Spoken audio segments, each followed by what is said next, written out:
Okay. In 1968, I was working for Olivetti Underwood Corporation in Houston. By 1969, I had become the #1 salesman in the United States. My father-in-law was involved in export-import and advised me that the British pound sterling was going to be changed to a decimal 10 system, and this would require a great need for used American business machines in England.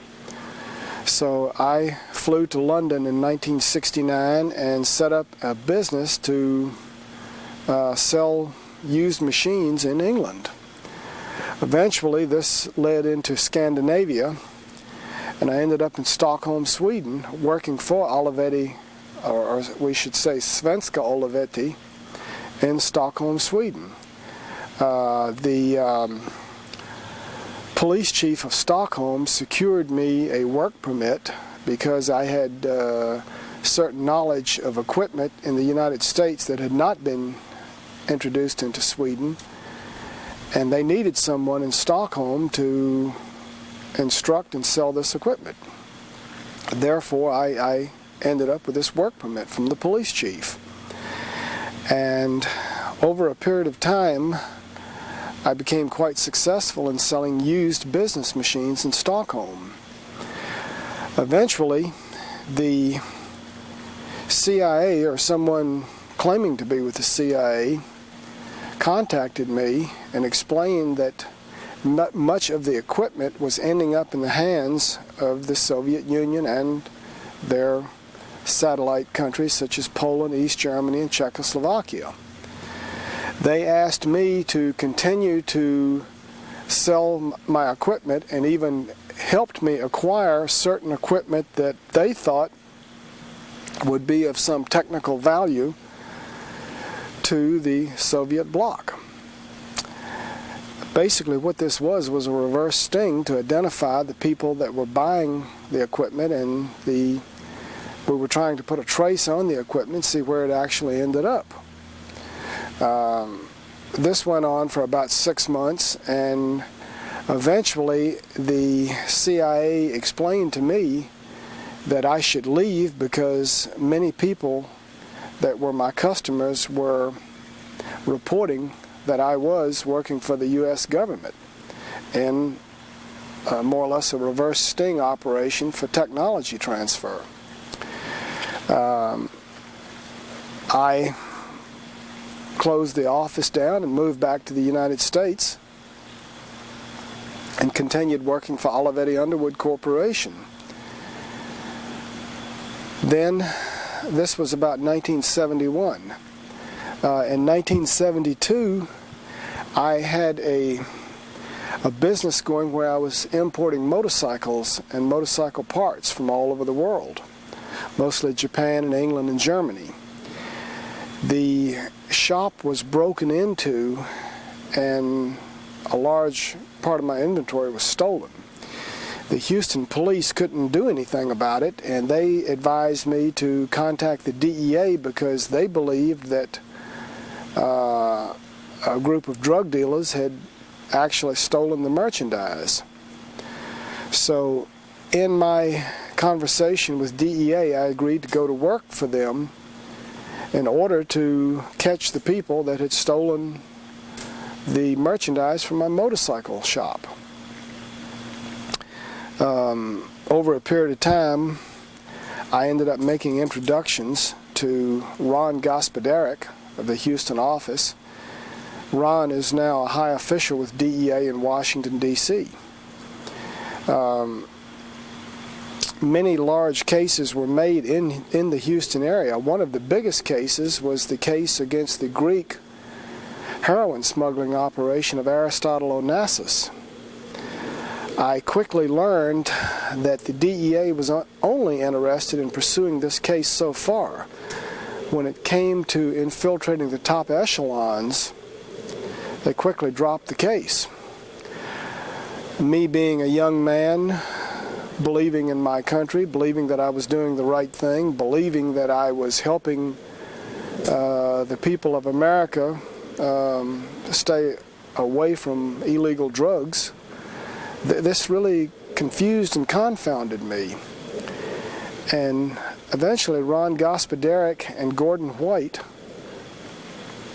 explained to me that the CIA was involved and that there were national security interests and that the case was not going to go any further.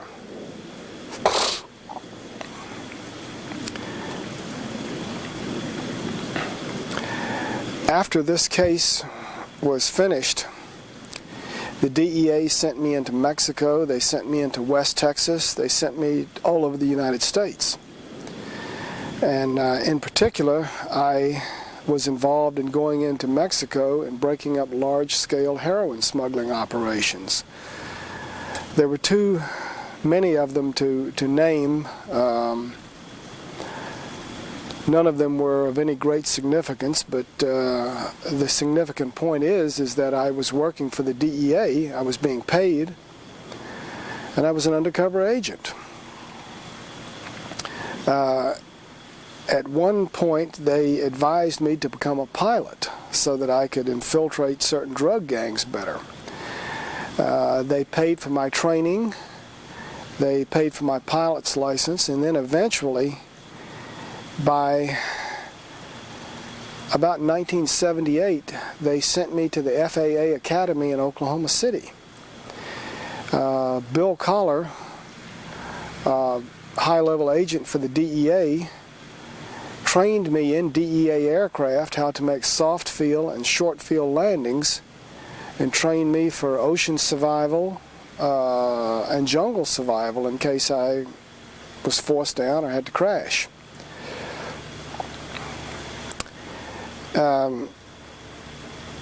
My assignments were skipping around from Copenhagen, Denmark, Stockholm, Sweden, all over the United States, Bolivia, Panama, Nicaragua, Belize, Colombia, Peru, Paraguay.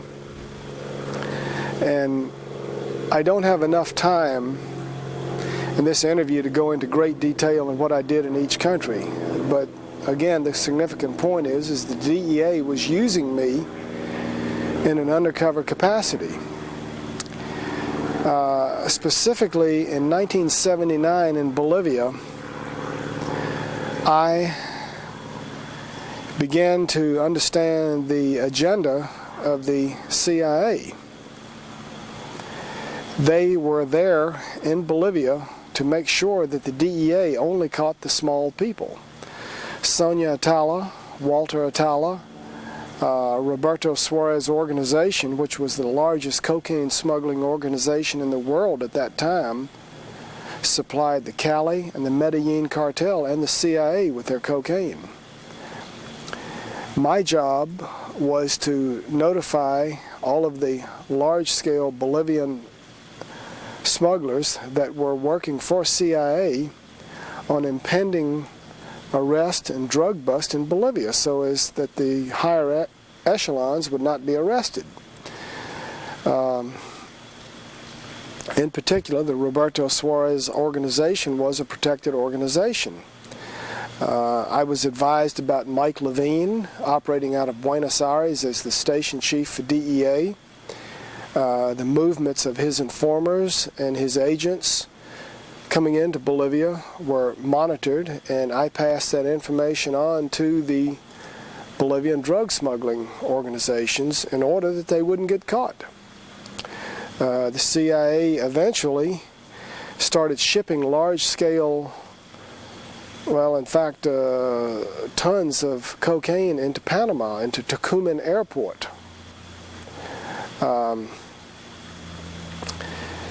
They were flying LAB marked 727s and 707s, and they would pull into a warehouse district on the backside of Tucumán Airport where they'd be protected by the Panamanian Defense Forces when they used forklifts to unload pallets of cocaine and placed into Sonia Atala's warehouse.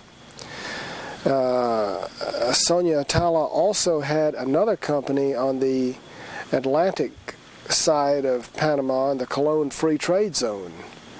These companies more or less served to, they were really a front to ship radios and TVs, mostly Hitachi, that was the brand that they were using, back to Bolivia and to Paraguay. However, the real purpose of the company was to bring cocaine into Panama for distribution by the Mossad and by the CIA. This cocaine was flown into Nicaragua, into Belize. The planes were refueled there, and then it was flown into the United States. Now, it was probably flown into other locations, but the only two locations that I know about for refueling cocaine flights were in Nicaragua and in Belize. Now then, arms were also put in these warehouses. The Israeli Mossad seized a lot of arms in Lebanon. These arms were shipped into Panama, put into this warehouse and other warehouses, and then they were flown into the Contras in Nicaragua by pilots. Several of the pilots that I knew were Floyd Carlton, Cesar Rodriguez, Enrique Pretelt, Daniel Miranda, and there were several other pilots in Panama that may or may not have known they were ultimately doing the CIA's bidding for them by flying drugs and arms. It was my understanding that Noriega had worked out an agreement with the CIA to allow his country to be used for drug and arms smuggling. They would put him in power and maintain him, and it was kind of a working arrangement where he would give up certain small level dealers that the DEA wanted and protect the large scale ones that were CIA assets. I can tell you this, that Isla Contadora, where the Shah of Iran lived for a short period of time before his death, was owned by Gabriel Lewis. Gabriel Lewis had a brother who owned Banco del Istmo in Panama.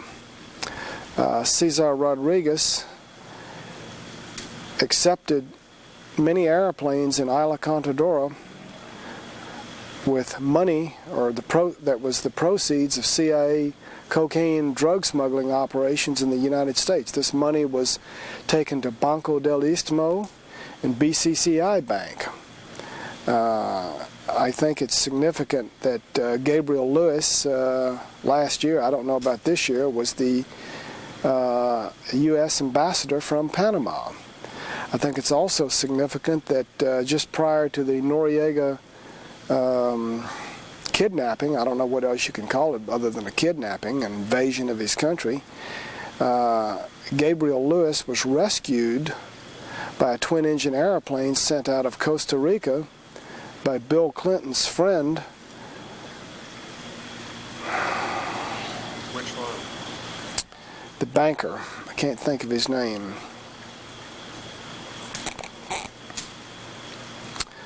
I'll come back to it later. I can't think of the banker's name, but it's also significant that I had flown money out of Arkansas and eastern Arkansas, just west of Memphis, and near a little town called Mariana. I had also, it's near Forest City. I had flown arms and money out of this area into Belize and Nicaragua and Panama. And at one instance, I picked up a load of cocaine out of this warehouse in Panama and flew it on a plane that was provided to me by the DEA out of Panama, and I flew it into this airstrip. A DEA agent out of Memphis met me. The airport was protected by an Arkansas State police officer, and I must admit, I don't know what happened to the cocaine. I was not involved in selling it in the United States. My job was to get it delivered from Panama and to stop and have it refueled in Belize. The northwestern part of the country of Belize was not a very good location for Coca-Cola Minute Maid to buy almost 20% of the country of Belize, ostensibly to raise citrus fruit because of the U.S. freezes. But anyway, this land was bought. It had no outlet to the sea. This land was used for airstrips for refueling arms and drug flights, and it was also used to train Contras. And when this load of cocaine I flew out of Panama came into Belize, people that I believe were CIA assets refueled me. Also, when I flew arms out of Louisiana and Texas and Arkansas, I would land in Belize in the northwestern part and either continue on after being refueled or give the plane over to another pilot. What types of planes did you I was flying mostly Piper Senecas, Piper Aztecs, Cessna 310s, Cessna 210s, Cessna 206, Piper Navajos. This is, I think, significant that the FAA had and the DEA had spent money on me learning how to successfully do short field and soft field landings.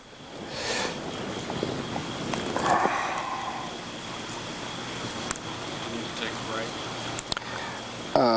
Yeah. Let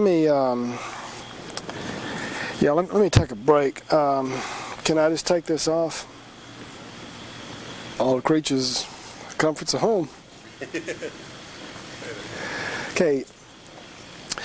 Jackson Stevens, one of Bill Clinton's friends, was instrumental in securing a twin-engine aircraft to rescue Gabriel Lewis just prior to the invasion of Panama. This plane, I believe, belonged to United Fruit Company. Now, I never met Jackson Stevens, but the interesting thing was that the cocaine that I flew into Arkansas and the money and the arms that I flew out went into Gabriel Lewis's brother's bank, Banco del Istmo, and it went through BCCI. The U.S. attorney from the District of New York expressed some interest in me explaining how this money laundering was done, but nothing ever came of it. Cesar Rodriguez, the pilot and the friend of Noriega, had cleared a lot of airplanes full of money through Isla Contadora. Also, Cesar Rodriguez and I were such good friends that we realized that at some point we could become expendable. So we began gathering information, and I was giving it to my Swedish girlfriend from Stockholm, and she was putting it in a safety deposit box in Berlin, Germany. This information included a lot of the locations where they were flying arms and drugs and money throughout Central America, throughout Arkansas, Texas, Louisiana, the names of banks. It even had tape recordings of Noriega talking to CIA officials about drug smuggling and arms smuggling. We believed that at some point, if they ever tried to make a move against us, that we could, in fact, take that information and use it against them to secure our freedom. Over a period of time, I began to wonder what the real agenda of the United States government was. At first, I believed that there was a war on drugs, that they were trying to stop drugs and protect the people. Then the next excuse was, well, we need to defeat the communists. They're in Central America. You need to go in and pose as a drug smuggler and find out about arms shipments, Cuban advisors, Russian advisors. And of course my cover was that I was a drug smuggler. No one else other than a drug smuggler could safely travel around Central America without being suspected of working for the CIA or the U.S. government. this information that I had gathered also, well, let me say it in a different way. Over a period of time, traveling all over the world and having the ability to speak 5 languages, I read newspapers from Northern Europe, and also from Spain and from Latin America. And I realized that the U.S. was not the bastion of freedom that we had grown to believe it was. I learned that many of the devious things that the Soviet Union did, we also did. And it was common knowledge in 1979 in Europe that the U.S. military-industrial complex was unnecessary, that the Russians would fall apart, literally would implode, if they were left alone. That this Reagan and Carter election was a sham on the American people on Reagan's part, because the military-industrial complex didn't need to be built up. The Russian people didn't believe in the system. They didn't have enough to eat. They didn't believe Pravda. And again, it was common knowledge in Northern Europe that within 10 years the Russian system would fail.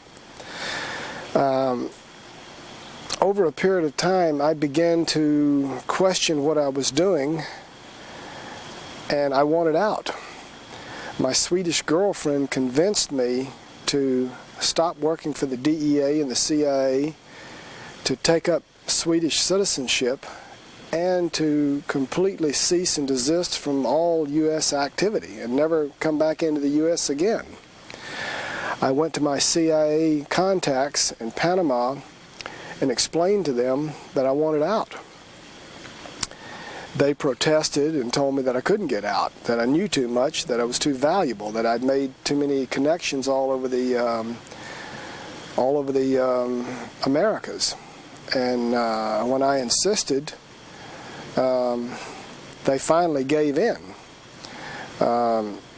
What's interesting is approximately 3 weeks later, I learned from the Aspen police, who were my friends, that there were people on my land with high-powered rifles that didn't appear to be hunters, and that they were watching my house. I figured there was a hit out on me, so I left. I flew to Houston in one of my private airplanes. I went to my ex-wife's house and told her that I was going to be leaving the country and moving to Sweden, and I said goodbye to my daughter. When I stepped out of the house and walked down the street, I was surrounded by plainclothes people driving Pontiac Firebirds and Chevrolet Camaros, and I didn't know who they were, so I started running. They chased me. A helicopter came after me. I eventually ran in an abandoned building that was under construction, and while I could see the helicopter lights on one end of the building, I ran out the other building and ran through a bayou and a field and escaped these people. I heard them say, "Don't shoot him in the back." Okay. Later that night, some people came to my ex-wife's house and told her that they were DEA agents and that they had an arrest warrant for me. She allowed them to search the house and the garage, and they left.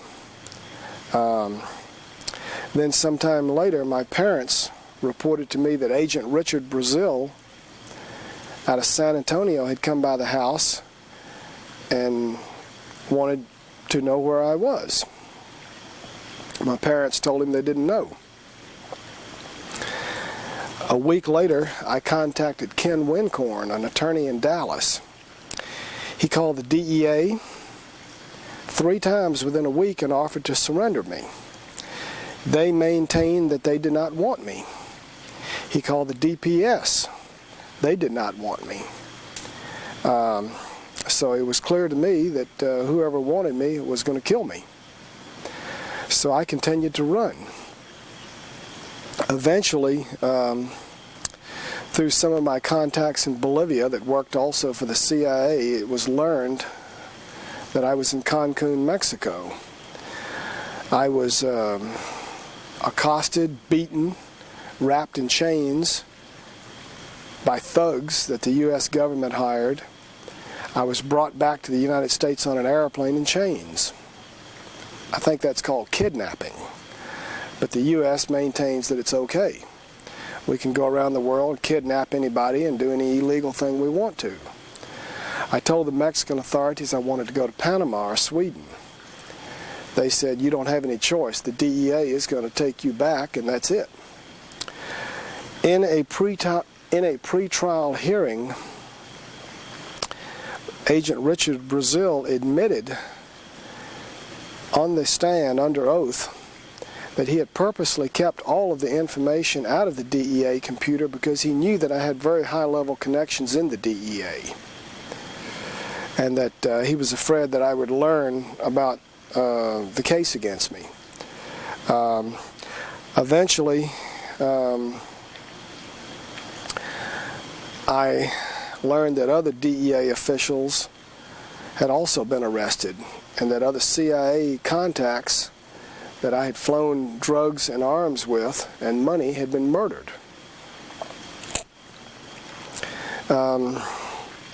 While I was awaiting trial in San Antonio,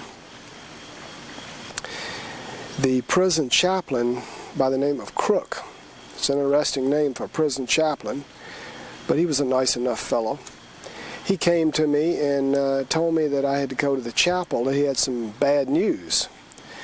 I was informed that my Swedish wife, the mother of my child, had been found on a railroad track in Germany, that she had committed suicide. I didn't believe it for a minute, but that was what he told me. Then a week later, I was informed that Cesar Rodriguez, my friend and Noriega's friend, had been found in Colombia with his throat cut. This is a symbol called a Colombian necktie. It means you talked. Now remember, my Swedish wife had compiled the information about Noriega and the CIA in a safety deposit box in Berlin, Germany. I realized very quickly that if I went to trial, I'd probably either end up dead or I had no supporting evidence. So when I did finally go in front of Judge Fred Shannon in San Antonio, I was asked if I was guilty, and I told him yes, I was guilty of smuggling cocaine from Panama and through Belize and through Nicaragua. And then he asked if I was pleading guilty for any other reason. Was there a deal made? Was there a promise? Were there any threats? And I said, well, I don't think there's any deals, and there's probably no promises other than I'm not supposed to get more than 15 years, but actually I do not want to go to trial and embarrass the U.S. government and the DEA and the CIA because I'm afraid I'll end up dead like my former colleague, Sante Barrio, who was murdered with a poisoned peanut butter sandwich in the Bexar County Jail. Nothing was done about it, and I'm afraid that the same fate would fall on me if I tried to embarrass the U.S. government by explaining what I was doing while working for the government. The judge was quite shocked and asked my attorney, one of my attorneys, Tex McConaughey, to prove that I was working for the government. He presented my logbook, my official logbook, showing that I had been flying around the U.S. and the world in numerous DEA-registered aircraft, and that I'd been trained by DEA to make soft and short field landings in DEA aircraft. Judge Shannon accepted this as fact. Then he said, okay, you're guilty, and that's it. The end of the guilty plea hearing.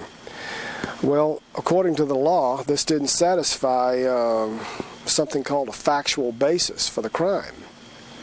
It was my belief that Judge Shannon knew that something crooked was going on. He didn't want to be a part of it. This is my educated guess. Because approximately 30 days after sentencing me, he quit. The man was in his 40s and appeared to be in very good health to me, and went to work in a private law firm. Now, I've never talked to the judge. I don't know exactly what went on, but you can conclude for yourself from the facts what may have happened. I later tried to call the press in.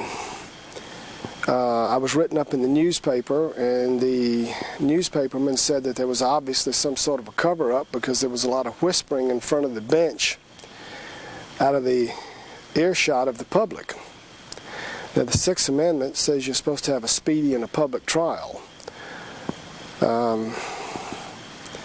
When I attempted to talk to the press, I was moved around from prison to prison. Finally, when the press found me and were making attempts to come in and see me, the warden at Bastrop Prison and the captain came to me and told me that there was a murder contract out on me and that I had to go to the hole. That's solitary confinement for my own protection. The warden explained to me that he had a career and he didn't know what I'd done or who I was involved with, but he wasn't going to lose one of his prisoners and have his career ruined. This happened in 1984 or 83, I'm not sure which. Incidentally, this warden in 1994 had been demoted to a common guard at Springfield Prison and was just awaiting his retirement. Now again, I don't know why he was demoted. All I know is that he was demoted.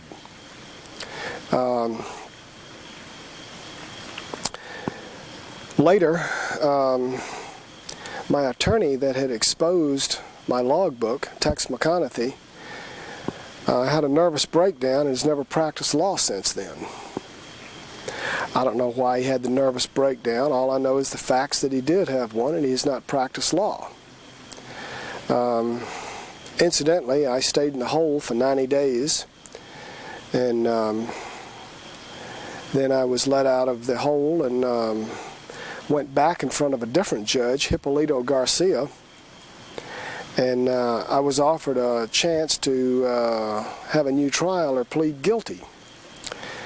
Having no information, having my family threatened with murder, having my body put in a hole for 90 days, I decided that the best thing to do would be plead guilty a second time and not make any waves. When you're not allowed to make bond, when all your documents, all your information is destroyed, and when your life's on the line, you don't put up a very good fight in court.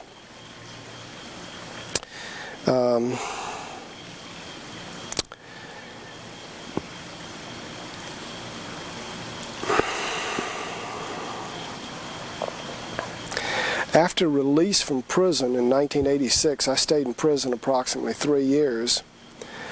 I was coming up on my 5-year date of being out of prison without being arrested. Normally, you should get off a federal parole if you've been 5 years without being arrested or violating your parole.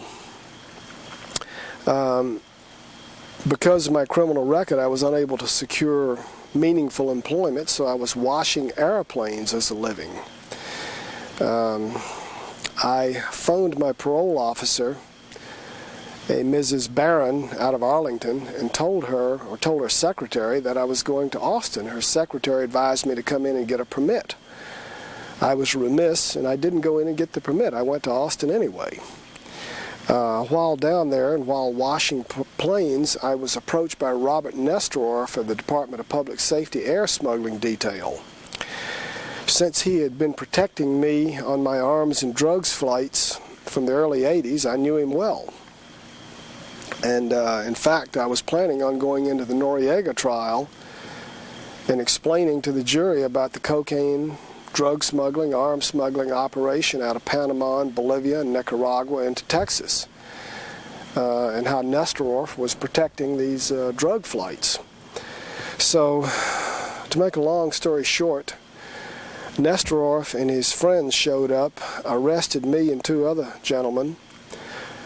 I'm sorry, Nesterov and his fellow DPS officers took me to jail along with two other men without arresting us.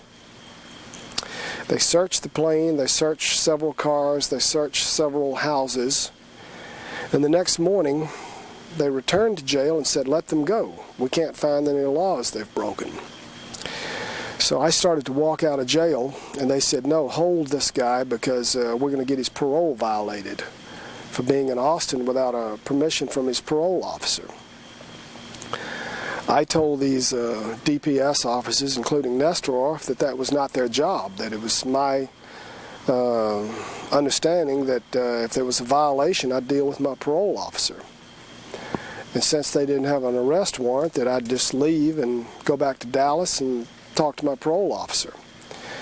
Well, they didn't like that idea, so they put me in jail, again without arresting me. They held me until the next day, and then they did get an arrest warrant. It's kind of, I think it's called getting the cart before the horse.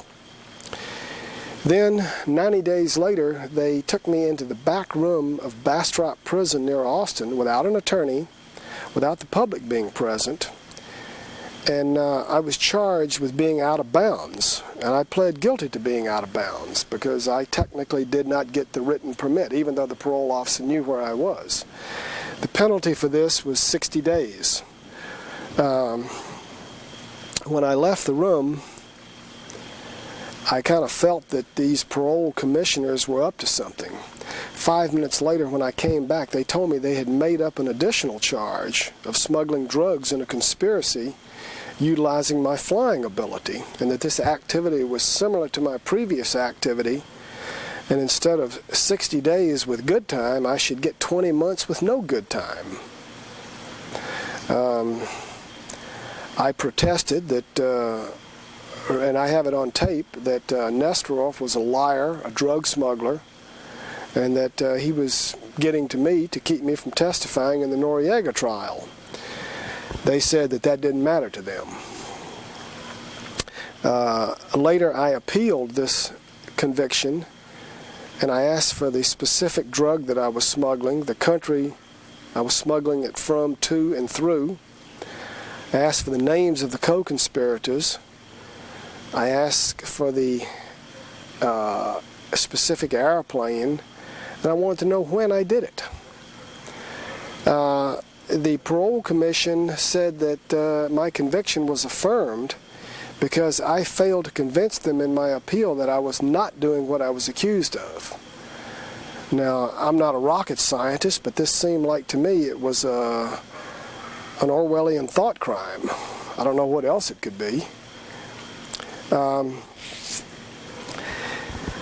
At this point, I wrote a lot of information about the drug and arms flights that I had made and that I knew about, and about the political involvement of CIA and Noriega in drug smuggling, the Bolivian Paraguayan connection. And I wrote it and I gave it to a trustee who said he could smuggle it out of prison and mail it from a post office box on a golf course where he worked as a cleanup man. Apparently this letter did arrive to Joe Miranda in Austin, Texas. I called Joe on the monitored prison phone and learned that he had received the letter. And in discussing it, I think Frank Rubino, Noriega's lawyer, came up. That was who he was supposed to turn this information over to, and also the press. Shortly thereafter, the police, I think it was the DEA, raided Joe Miranda's house with a search warrant. No drugs, no money was found. No evidence of drug smuggling was found, but these papers were taken. Later, Joe was charged in a dry conspiracy to sell drugs or smuggle drugs, I'm not sure which. He hired Dick DeGuerin out of Houston, who defended David Koresh and some of the cult members. Dick DeGuerin filed motions, pretrial discovery motions, to get these papers returned. They were never returned, and the case against Joe Miranda was dismissed. Then I was sent to the Springfield prison in Missouri. This is the mental prison in the hospital for federal prisoners. While there, under protest, I was given a forensic evaluation. Forensic means medicine and law. I had, in one of the dirty jails somewhere or another, I had contacted TB. And I was taking prophylactic medicine to prevent the onset of TB.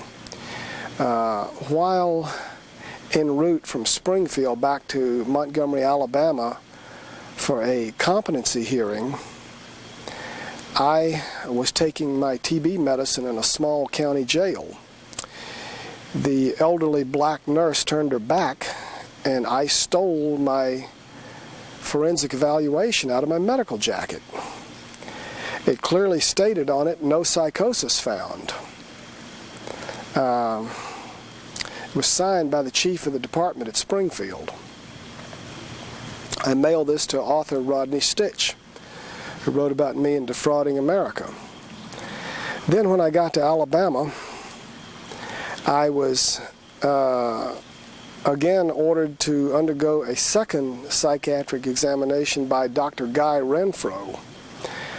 I protested, but had no choice in the matter. And so he gave me about an hour and a half worth of examination. And then I was taken into court. My court-appointed attorney was obviously on the government side and was going to sell me out, so I told him to sit down and shut up and I would conduct my own hearing. I asked Judge Thompson if this would be permitted, and he agreed.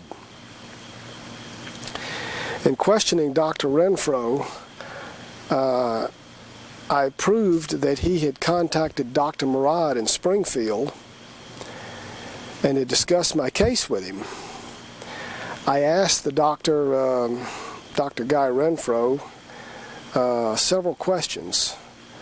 Number one, I asked him, would it have been more scientific if he had started fresh and found his own results rather than contacting the previous doctor? He admitted it. He also admitted under oath that he had never taken the Hippocratic Oath. He also admitted that a large percentage of his firm's revenue came from court-appointed examinations.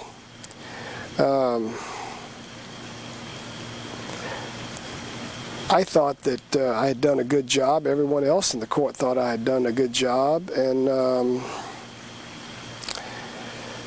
I don't think there was anyone in attendance who really believed that I was insane. However, Judge Thompson agreed with both the psychiatrists that I was insane and sent me back to Springfield for a 120-day restoration to competency. During this time, I made it known to Judge Thompson that someone was committing fraud in his court, that I had a copy, or that I had the original forensic evaluation showing that no psychosis was found.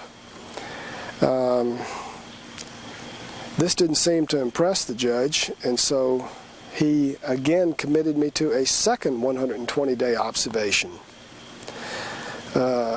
At this point, the psychiatrist or psychologist said that they couldn't cure me, that I was hopelessly insane and could never go to trial.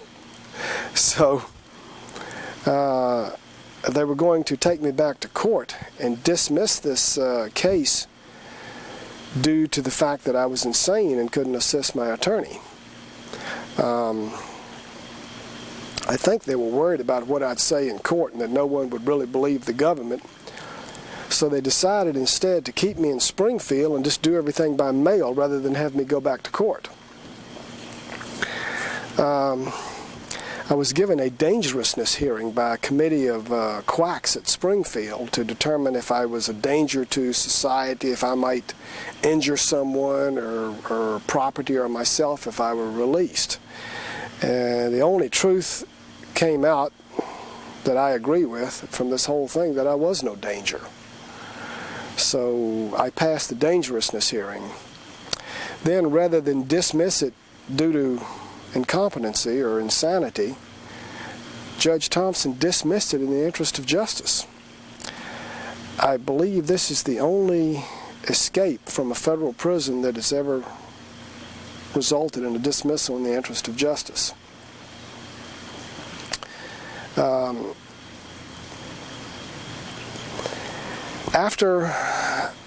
Just prior to getting out of prison, there was an article on the front page of the Wall Street Journal about a huge cocaine smuggling operation with Rodney Matthews. Apparently these fellows were flying cocaine when the AWACS radar was not up. And it was suspected that they were being tipped off by someone in Customs.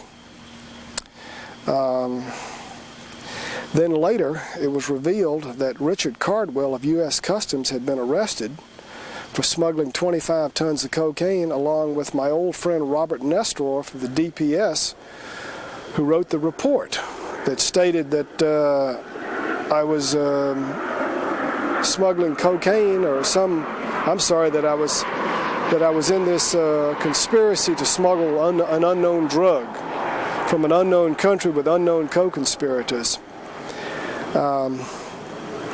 Seems that Nestoroff had perjured himself in federal court and also been involved in smuggling 25 tons of cocaine. I brought this to the attention of the U.S. Parole Commission in the form of an appeal, explaining that I thought that I should have a new hearing based on the fact that I had never been arrested and that Nestoroff was now being charged with this horrible crime of 25 tons of cocaine, perjury in federal court, and subverting the AWACS radar plane, and that the pilot, Rodney Matthews, was claiming that it was a CIA cocaine smuggling operation. Well, the Parole Commission, in their infinite wisdom, decided that I deserve no new hearing. Basically, it sounds like to me, Nestoroff lies and they swear by it. I don't know what else you can call it. So currently I'm under federal parole. I can't travel out of the Northern District of Texas. I have to submit all of these reports about my purchases of anything over $500, and I have to submit myself to the scrutiny of the parole officer.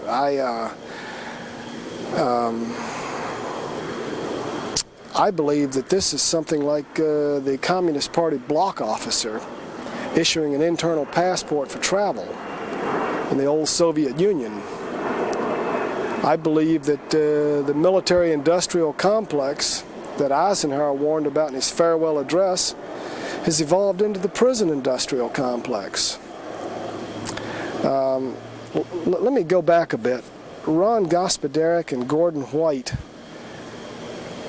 and my CIA contact in Stockholm, Axel Anderson, George Phillips out of Panama, all concluded that dope is money and that money is power. And they really didn't care if the American public took dope. In fact, they encouraged it for certain people because it kept them pacified and kept them from revolting, especially poor people in ghettos that are disadvantaged.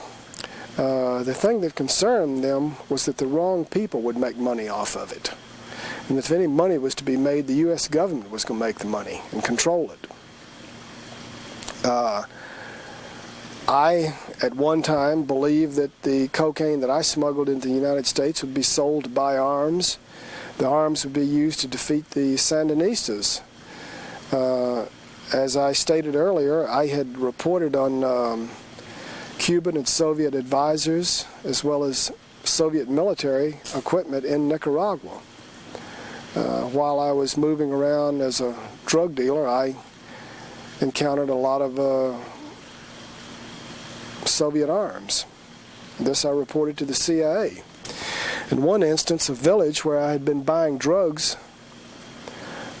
was literally leveled, and everybody in the village was killed because they had a large supply of Sandinista sympathizers, Cuban advisors, and Soviet military equipment. I felt that I was doing a service for my country. I thought that I was a patriot. I thought I was doing the right thing. Again, after reading the Northern European newspapers, the Latin American newspapers, and talking to my Swedish girlfriend, I realized the U.S. really wasn't very different from the Soviet Union. And there was a lot more than just pretending to smuggle drugs to pay for arms. Incidentally, the Boland Amendment prohibited the arms from being smuggled into Nicaragua to the Contras. But Noriega, North, Casey, Alan Fears, and Clara George decided that they were wiser than Congress and that this could be done anyway in violation of the Boland Amendment. Some of the tapes that Cesar Rodriguez and I had compiled involved conversations and arms shipments, a lot of information about arms and drugs and money laundering. But none of this has ever been found after my Swedish wife was found on a railroad track, and Cesar was found in Colombia with his throat cut and his tongue stuck out. When I did get out of prison in '86, I called my mother-in-law in Sweden and tried to get some information, tried to see my child. She was not very happy with me, and she informed me that I had caused the death of her daughter. And in a roundabout way, she was right. She did explain to me that she had gotten the information out of the safe deposit box in Berlin, was going to give it to the press in East Berlin, and was going to fly back to Stockholm that night on a flight, and she told her mother not to feed the baby because her breast hurt. She wanted the baby hungry when she got home. The next morning, she was informed that her daughter committed suicide on a railroad track. I wasn't there. I don't know what happened. I don't know the whole story, but I think the people can figure it out for themselves. One other thing I'd like to mention is at one point I had gone into Paraguay with a very beautiful Bolivian girl that was Miss Bolivia as my date. This was in August. This is their coolest month in Asuncion, and they have a lot of Germans, a lot of people from all over the world that come in there for a festival. And at this festival, the president's son, Alfredo Stroessner's son, wanted to dance with this girl. She explained that it would be rude for her to leave the table by herself because she'd come with an escort, so I was invited to President Stroessner's table so that his son could romance my date. There I met Anastasio Somoza, the deposed dictator of Nicaragua. We exchanged small talk, and then sometime later I realized that the people of Paraguay, at the airport especially, thought that I must be somebody important, and that my gas tank of my airplane was filled free, my airplane was washed, and people sought my opinion on matters of which I knew nothing. In Latin America, if you know someone important, you're a desirable guest, and they would like to make your acquaintance. I reported this back to Cesar Rodriguez in Panama. he then offered me $1 million to take a high-powered rifle and assassinate Anastasio Somoza. I reported this to the CIA. They doubled the guard on Somoza, and I played along with Caesar, telling him that I would try to do it. Eventually, I told him that I just couldn't get close enough, and I just couldn't do it to get somebody else. This was just to buy time. While I was in Panama, I read in the newspaper that some people had taken a bazooka and blown the top off of his Mercedes-Benz in a well-placed shot, and then come in and machine gun the inside of the car. I don't know who did it. I've heard that some people out of Buenos Aires did it. I didn't have anything to do with it, but anyway, the point I try to make is that Cesar Rodriguez was moving in circles where he had information, and if he was involved in something that big and to get that much money, he had pretty good connections. And a lot of this information was what we had compiled and put in the safety deposit box in Berlin. I could tell story after story about arms flights, drug flights, people that I've seen killed. David Smith was a good friend of mine and a pilot. He was from the United States. He flew arms, he flew drugs. I saw him land in northwest Belize after delivering a load of arms to the Contras in Nicaragua. At about 1,000 feet, I observed a CIA agent pull out a .45 and shoot him and drag his body into the jungle. They told me that he had done something that he shouldn't have done and that I had nothing to worry about as long as I played the game with them. I never knew what David did. I just knew he was never seen or heard from again. And I mean, something like this was quite common. I think the biggest mistake I ever made was believing in the United States, believing in the integrity of the government, and believing my handlers. I was a naive young man coming out of Richmond, Virginia. I believed in my country. I was against drugs. I've never been a drug user, although I've smoked marijuana, and in several instances I had to use cocaine in order to make myself believable, or I would have been killed. When you're undercover, you do what you can do to survive. But I've never been a drug user. I've never been a person to drink or smoke. I believe in living a clean life. I did believe in the U.S., but I don't believe in it anymore. I think that we've got a government of criminals. I think the courts are corrupt. I think they'll accept perjury. Incidentally, the transcripts in many instances were changed. The courts are so corrupt that if you get something on the record that they don't like, they'll go in and change it. Basically, might makes right.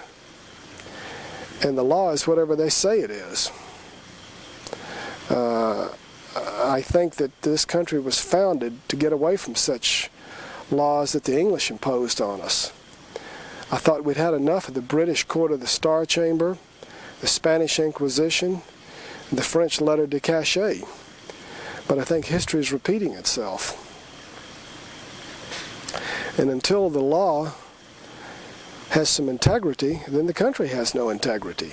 And until the entire society is exposed to the same, until the entire society, including the power elite and government officials, are brought to justice as a common man would be brought to justice, then I think Thomas Jefferson's saying that no democracy can long stand without the enthusiastic support of a large majority of citizens, I think that scenario is going to play out. Also, I'd like to remind the people that Ben Franklin said that if anyone would give up a little liberty in order to gain a little security, they shall have neither liberty nor security.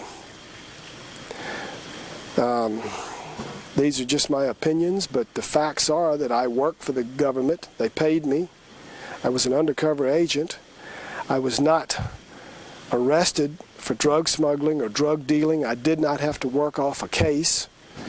I was not doing this to save my hide. I was doing it because I believed in my country and I believed in the law. And the reason I did smuggle drugs is to raise money to buy arms. I don't think the Soviet Union was a very good model. I don't like what we've become. I didn't like what the Soviet Union was. I'm glad that they fell apart. I'm glad that the back of communism has been broken. I'm glad that communism is no longer a viable threat. But I think that we've got a new threat. And I'll let you determine what it is. That's it. You want to ask me any questions, go over anything? What do you know about Sonia Avila?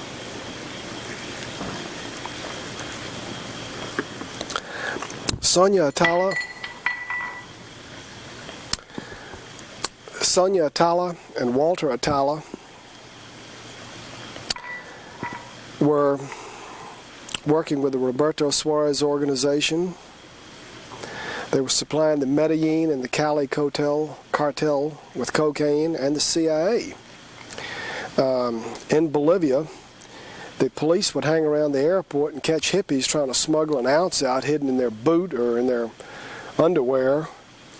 But entire airplane loads of cocaine on LAB, the national carrier of Bolivia, which is owned by American businessmen acting as a front for the CIA, openly transported tons of cocaine out of Santa Cruz, Bolivia. I might also add that they weren't the only ones to do that. In 1983 or 84, there was a huge flood in Santa Cruz, and it knocked out the rail line to Argentina and Brazil. And there was no food, no medicine, and the Cubans sent several large transport planes of Russian manufacture, along with doctors and medicine and food. They helped the people. One morning they packed the planes up with cocaine and flew back to Cuba. Dope is money and money is power. Cocaine, all drugs are big business. In fact, the biggest business in the world is arms, the third is oil, and the number two, or sandwiched in between, you've got drugs. The U.S. is not going to idly stand by and not make money off of it. I also believe that, well, let me say this. Tacitus in ancient Rome said that the more corrupt the empire, the more numerous the laws. I believe that the war on drugs and many other laws are there so that people will violate them, then get put into the prison industrial complex. Then the government can have them under parole or probation, have control of them, and destroy the Constitution. That's the agenda, that's the purpose. They really don't want to stop people from using drugs. They just want to destroy the Constitution and get everybody under control. And they want to pacify the people that might revolt. Poor people, as I understand it, about the only pleasure they may have is drugs. Now, I'm not a drug user, and I don't advocate using drugs, but I think that if someone has no hope because they can't get a job, because they can't get an education, because they've been disenfranchised, because they can't participate in society, maybe the only good times they have are drugs. I don't know. I've been told this. I think it's possible. I think that alternatives to locking people up for drugs should be explored. I think that if a person is a drug abuser, the worst thing you can do is give him to a policeman. I think the most expensive thing is to give him to a policeman. And if I could vote, or if I had any say in the matter, I think a physician could handle it a lot better than a policeman.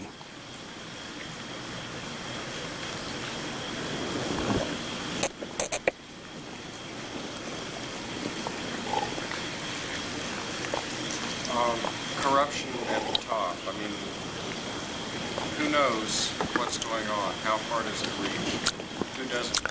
I think young DEA officers are gung-ho. They believe that they're doing the right thing. I think that after a while they figure it out, but then it's too late. There's nothing they can do about it. The system is too corrupt.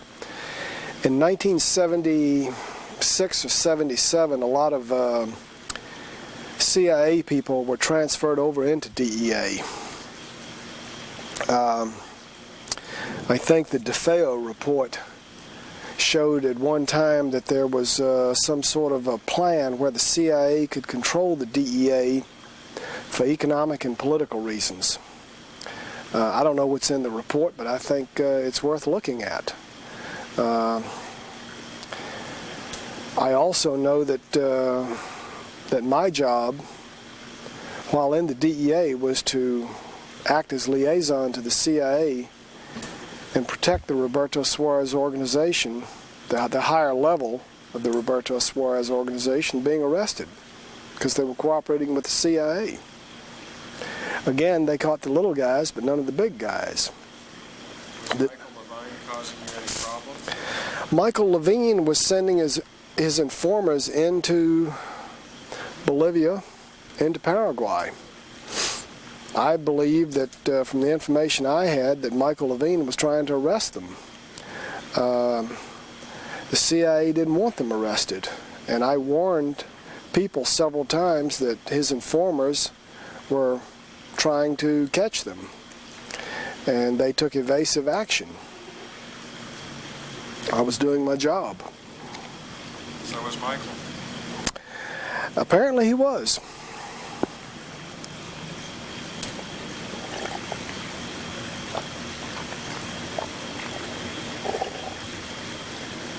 What percentage of Congress knows about this sort of stuff? How much are they being lied to? I really don't know. I've never dealt with Congress. I really wouldn't want to venture an opinion over what percentage of them know. I think that most educated people in the United States that want to be informed should be able to figure it out. I don't think it takes a rocket scientist to figure it out. I think that many American citizens are like ostriches. They put their head in the sand and let the world go by. I don't think congressmen are quite in that category. So I think if they don't know, I think they should know. But they're probably making a lot of money off of it. And also, it's a very divisive issue. It allows the politicians to get on the bandstand and rant and rave and marginalize public opinion against a certain group of people. It gets votes, and I'm sorry to say this, I think the American public is poorly informed, and I'm afraid that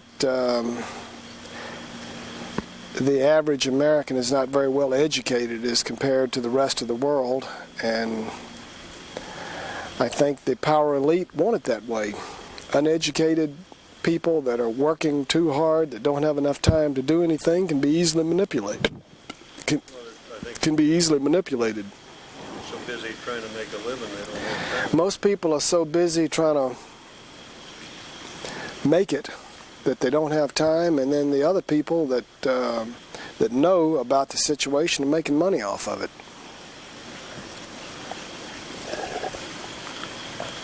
What do you personally know about Neenah, Arkansas? Very little. Everything was compartmentalized. I had no no distribution networks for the drugs that I smuggled into the country. I mostly stayed out of the country.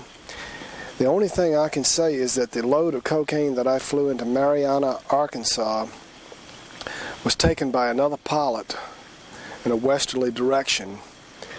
He had about 3 hours worth of fuel on the plane. They didn't refuel the plane, or they refueled it enough for about 3 hours. I was almost out of fuel when I landed in Marianna, and they put about 30 gallons of gas on the plane, so that would have been approximately 3 hours. It could have gone to Mena, it could have gone anywhere. I have heard a lot about Mena, but I don't want to come out and talk about something that I was not involved in and that I don't have personal knowledge about. I can tell you this, I flew a load of cocaine into Addison Airport, right into the DEA hangar. Again, I didn't sell any of the cocaine. I don't know what happened to it. I can tell you that I flew arms into Bluefields, Nicaragua, south of Bonanza. I refueled in northwest Belize. I refueled in Santa Elena, Santa Elena, Costa Rica. I did these things. I know about them, but I did not fly any loads into Mena. And I think it would be wrong for me to act as an expert on Mena when I really only have secondhand information about it. I do know that there was a DEA paint shop and a repair facility in Mena. I know that when I worked out of Addison Airport in the early 80s, Addison was a very secure facility. I know that they once in a while flew their aircraft up to Mena. I didn't fly into Mena, but some of the other pilots flew aircraft up to Mena. I did work with some pilots that worked with Barry Seal. Let's see, this guy's name, I can't think of the pilot's name, but I worked with several pilots out of Belize and Panama that were running with Barry Seal. And I had seen Barry Seal in Panama talking to Floyd Carlton and Cesar Rodriguez. And there was no mistaking Barry Seal. He weighed almost 300 pounds. And after I saw pictures of him after his death, I realized that it was the same Barry Seal I'd seen in Panama at Punta Patia Airport. I think we better, you're going to lose your equipment. I'll do this again for you. If you want to